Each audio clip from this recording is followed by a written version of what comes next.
আজ হলো শ্রাবণ মাসের প্রথম সোমবার।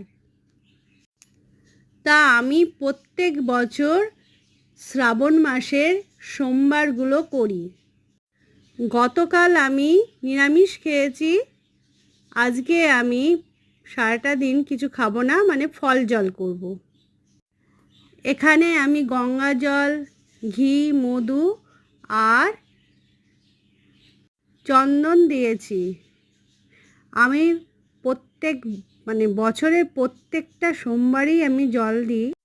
বাড়িতে দুটো শিব আছে, ওই জন্য বাড়িতেই আমি জল ঢালি, মন্দিরে যাই না।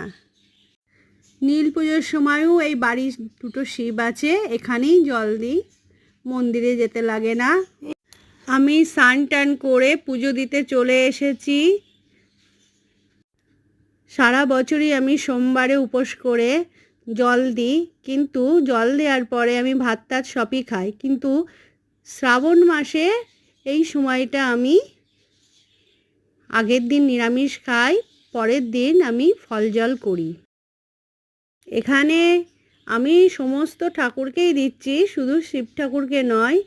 এখানে ফল কেটেছি, মিষ্টি, 5 রকমের ফল দিয়ে আমি পুজো দিচ্ছি।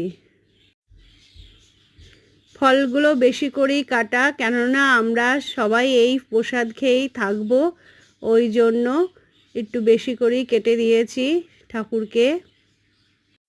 এই দেখো আমাদের বাড়ি দুটো শিব ঠাকুর, দেখো কেমন সাজিয়েছি, দেখতে লাগছে কেমন অবশ্যই জানিও।